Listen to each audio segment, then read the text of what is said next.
آج ہم ایک ایسے موضوع کی گہرائی میں اتر رہے ہیں جو پیغمبر اسلام کی نبوت پر ایک بہت ہی خاص اور بظاہر بہت طاقتور تنقید ہے۔ اسے اکثر شہ رگ کا اعتراض کہا جاتا ہے، اور سچ پوچھیں تو جب آپ پہلی بار اسے سنتی ہیں تو یہ ایک مکمل گوچا لمحے کی طرح لگتا ہے۔ بالکل، یہ ان اعتراضات میں سے ایک ہے جو پہلی نظر میں بہت وزنی محسوس ہوتا ہے، خاص طور پر ان لوگوں کے لیے جو عربی زبان کی باریکیوں سے واقف نہیں ہیں۔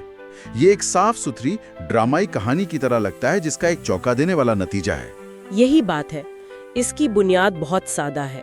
قرآن میں ایک آیت ہے جو جھوٹے نبی کے لیے ایک معیار مقرر کرتی ہے، اور پھر پیغمبر اسلام کی وفات کے وقت سے منسوب ایک قول ہے، اور وہ قول بظاہر یہ دکھاتا ہے کہ وہ خود اسی معیار پر پورا اتر گئے۔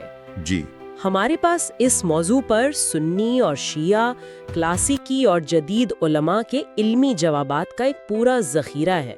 تو ہمارا مقصد آج ان دلائل کا جائزہ لینا ہے اور یہ سمجھنا ہے کہ اسلامی سوچ کے اندر اس بظاہر تضاد کو کیسے حل کیا جاتا ہے۔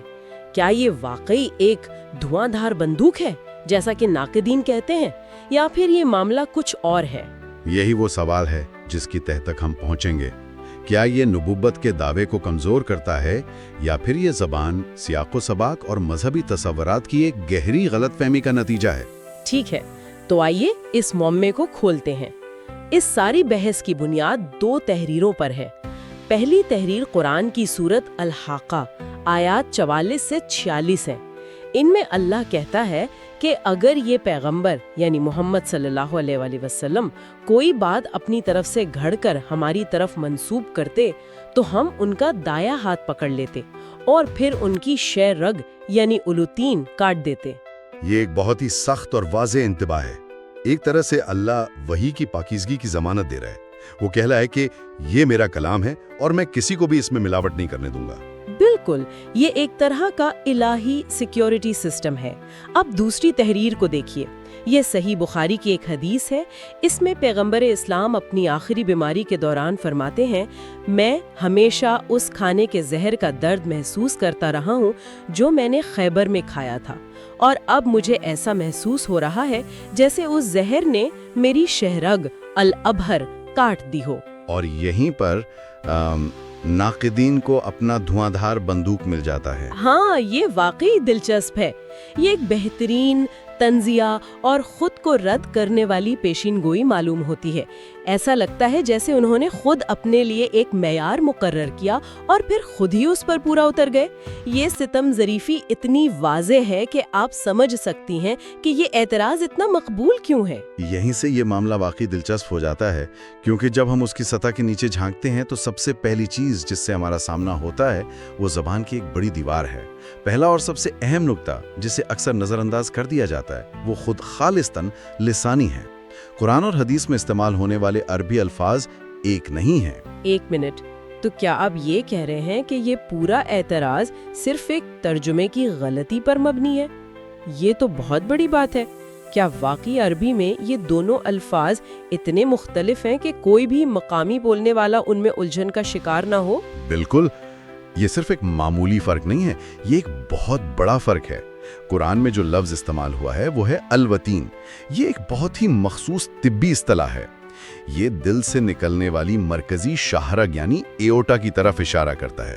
یہ وہ رگ ہے جسے اگر کاٹ دیا جائے تو موت فوری اور یقینی ہوتی ہے۔ یہ زندگی کی ڈوری ہے۔ قدیم عربی شاعری میں بھی یہ لفظ حتمی اور فوری موت کی علامت کے طور پر استعمال ہوتا تھا۔ اچھا، تو الوتین ایک بہت ہی خاص اور جان لیوا چیز ہے۔ تو پھر حدیث میں کون سا لفظ استعمال ہوا ہے؟ حدیث میں لفظ ہے الابہر۔ یہ ایک بہت زیادہ عام لفظ ہے۔ یہ جسم کی کسی بھی بڑی رگ کے لیے استعمال ہو سکتا تھا، خاص طور پر وہ جو پیٹھ یا ریڑھ کی ہڈی کے قریب ہو۔ لیکن اس سے بھی اہم بات یہ ہے کہ اسے استعارے کے طور پر بھی استعمال کیا جاتا تھا، شدید اور ناقابل برداشت درد کو بیان کرنے کے لیے، خاص طور پر کمر میں۔ یہ کچھ ایسا کہنے کے مترادف ہے کہ میرا سر پھٹ رہا ہے یا درد میری جان نکال رہا ہے۔ یہ ایک طبی تشخیص نہیں بلکہ درد کی شدت کا ایک شاعرانہ بیان ہے۔ واہ، تو یہ ایسا ہی ہے جیسے کوئی انگریزی میں a pain in the neck اور سیورڈ جگولر وین کو ایک ہی سمجھ لے، ایک درد کا اظہار ہے اور دوسرا موت کا سبب، تو یہ مماثلت دراصل ان تراجم میں پیدا ہوتی ہے جو دونوں الفاظ کا ترجمہ ایورٹا یا لائف وین کر دیتے ہیں اور اس طرح ایک ایسا تعلق بنا دیتے ہیں جو اصل زبان میں موجود ہی نہیں تھا۔ آپ نے بالکل صحیح سمجھا۔ زیادہ تر تراجم اس باریکی کو پکڑنے میں ناکام رہتے ہیں اور یوں ایک جھوٹا تضاد پیدا ہو جاتا ہے۔ کوئی بھی 7ویں صدی کا عرب جو یہ دونوں جملے سنتا، وہ کبھی بھی ان دونوں کو ایک دوسرے سے نہ جوڑتا۔ یہ واقعی حیران کن ہے، لیکن ٹھیک ہے، میں ایک ناقد کی طرح سوچتی ہوں۔ وہ کہیں گے چلو مان لیا الفاظ مختلف ہیں، لیکن کیا یہ ممکن نہیں کہ پیغامبر درد کی شدت بیان کرنے کے لیے قرآنی آیت کا حوالہ دے رہے ہوں؟ کیا اس میں صرف زبان سے بڑھ کر بھی کچھ ہے؟ بہت اچھا سوال ہے اور جواب ہے ہاں، اس میں بہت کچھ ہے۔ اگر ہم ایک لمحے کے لیے اس لسانی فرق کو نظر انداز کر بھی دیں اور فرض کریں کہ الفاظ ایک جیسے ہیں، تب بھی ہم ایک دوسری اور شاید اس سے بھی بڑی دیوار سے ٹکراتے ہیں، سیاق و سباق کا فرق۔ ٹھیک ہے، تو ان دونوں بیانات کے سیاق و سباق میں کیا فرق ہے؟ ان میں زمین آسمان کا فرق ہے۔ یہ سیب اور سنترے کا موازنہ کرنے جیسا ہے۔ قرآنی آیت کا سیاق و سباق ایک فرضی خدائی اور معفوق الفطرت سزا ہے۔ اللہ تعالیٰ ایک اصول بیان کر رہے ہیں۔ وہ کہہ رہے ہیں کہ اگر کوئی میرے نام پر جھوٹ بولے گا تو میں یعنی خدا ذاتی طور پر ایک معجزاتی عمل کے ذریعے اسے فوراً ہلاک کر دوں گا۔ یہ ایک براہ راست الہی مداخلت ہوتی، یعنی یہ ایک ایسا عمل ہوتا جسے کوئی روک نہ سکتا اور جو فوری طور پر نبوت کے دعوے کو جھوٹا ثابت کر دیتا۔ یہ ایک طرح کا لٹمس ٹیسٹ ہے۔ بالکل۔ اب حدیث کا سیاق و سباق دیکھیے۔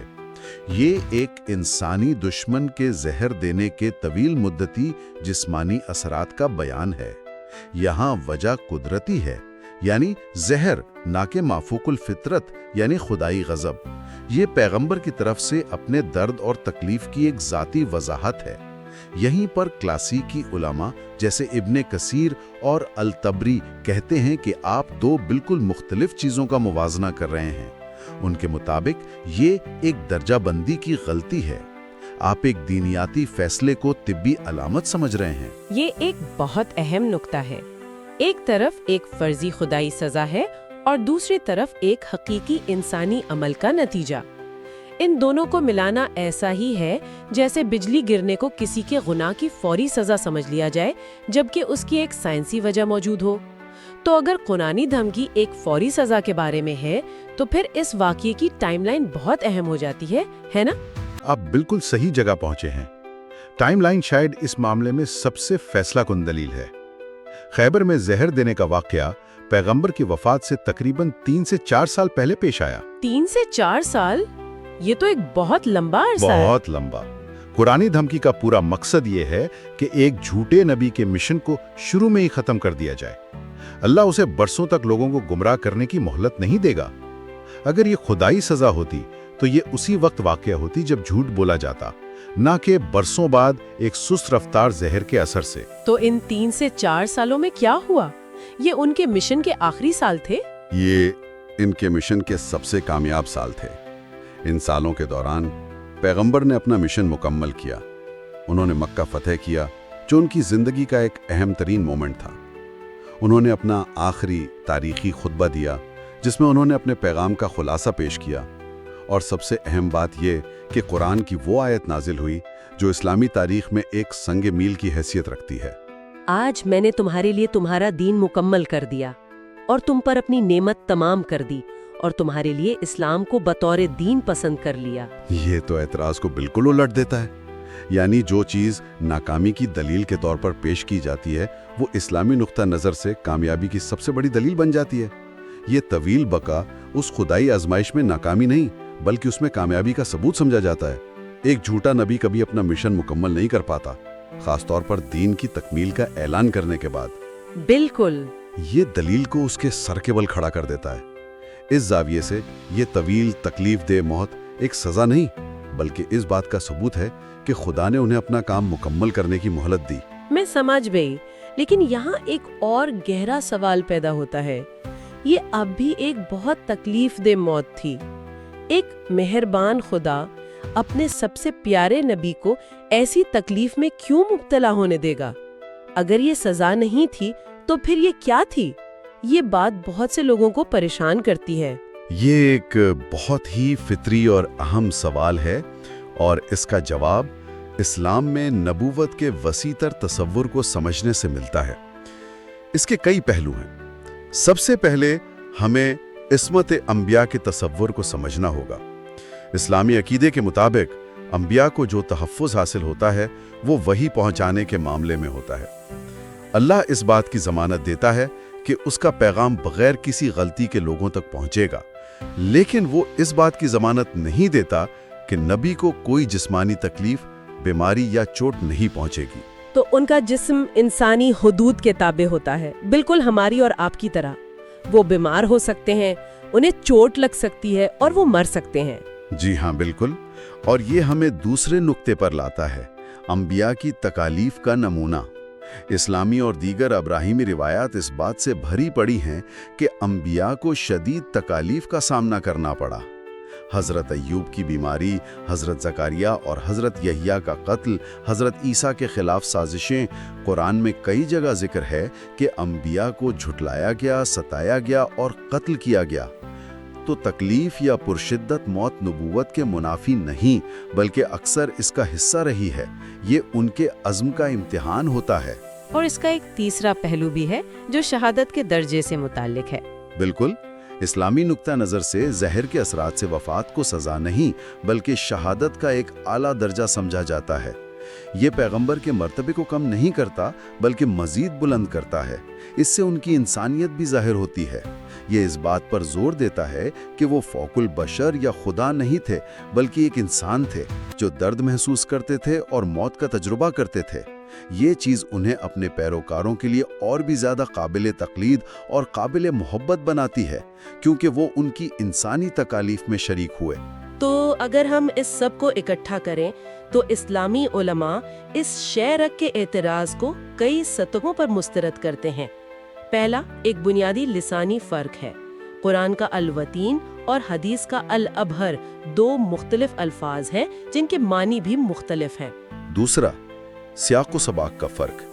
ایک طرف وحی میں جھوٹ پر ایک فوری، معجزاتی اور خدائی سزا کی دھمکی ہے، اور دوسری طرف ایک انسانی دشمن کے زہر سے ہونے والے طویل مدتی جسمانی درد کا بیان ہے۔ تیسرا، وقت کا فرق۔ قرآنی دھمکی فوری سزا کی بات کرتی ہے، جبکہ وفات زہر دینے کے واقعے کے 3 سے 4 سال بعد ہوئی، اور وہ بھی مشن کی تکمیل کے بعد۔ اور چوتھا، بڑا دیانیاتی فریم ورک۔ اسلامی عقیدے کے مطابق یہ موت سزا نہیں، بلکہ شہادت کا درجہ، انسانیت کا ثبوت اور دیگر انبیاء کی تکالیف کے سلسلے کی ایک کڑی ہے۔ جب یہ تمام دلائل اتنے واضح ہیں اور کلاسیکی علماء نے صدیوں پہلے ان پر بحث کر لی تھی، تو یہ اعتراض آج بھی انٹرنیٹ پر اتنا مقبول کیوں ہے؟ یہ بار بار کیوں سامنے آتا ہے؟ یہ ایک دلچسپ نفسیاتی سوال ہے۔ اس کی وجہ شاید یہ ہے کہ ایک سادہ، ڈرامیٹک اور طنزیہ کہانی، خاص طور پر جب وہ تراجم پر انحصار کرتی ہو، ایک پیچیدہ لسانی اور دنیاتی وضاحت سے زیادہ آسانی سے پھیلتی ہے۔ نبی نے کہا جھوٹوں کی شہرک کٹتی ہے، اور پھر اس کی اپنی شہرک کٹ گئی۔ یہ ایک ایسی کہانی ہے جو ایک ٹویٹ یا میم میں آسانی سے سما جاتی ہے۔ یہ سننے میں بہت پرکشش لگتی ہے، بھلے ہی وہ حقائق پر مبنی نہ ہو۔ یہ انسانی نفسیات کی عکاسی کرتا ہے۔ ہم اکثر آسان بیانیوں کو پیچیدہ سچائیوں پر ترجیح دیتے ہیں، خاص طور پر جب وہ ہمارے پہلے سے موجود عقائد کی تصدیق کرتی ہوں۔ بالکل۔ اور جب آپ کو عربی زبان پر عبور نہ ہو اور آپ کلاسیکی تفاسیر تک رسائی نہ رکھتے ہوں جو صدیوں پہلے ان معاملات کو حل کر چکی ہیں، تو اس سطحی تضاد میں پھنسنا بہت آسان ہو جاتا ہے۔ یہ معلومات کے دور کا ایک المیہ ہے۔ معلومات بہت ہیں، لیکن سیاق و سباق کی کمی ہے۔ اس پوری بحث کو سمیٹتے ہوئے ہمارے سننے والوں کے لیے ایک آخری سوچ ہے۔ ہمارے ذرائع یہ دکھاتے ہیں کہ ابتدائی مسلمان جو اس زبان کو بولتے تھے، جو الوتین اور الابہر کے فرق کو سمجھتے تھے، اور جو ان واقعات کے سب سے قریب تھے، انہوں نے ان روایات کو بغیر کسی تضاد کے محفوظ کیا۔ انہوں نے کبھی نہیں سمجھا کہ ان دو باتوں میں کوئی ٹکراؤ ہے۔ یہ سوچنے پہ مجبور کرتا ہے نا کہ آج ہم کتنے ایسے حقائق پر یقین رکھتے ہیں جو شاید صدیوں پرانی ترجمے کی غلطیوں یا کسی کہانی کو اس کے اصل سیاق و سباق سے الگ کر دینے کا نتیجہ ہو۔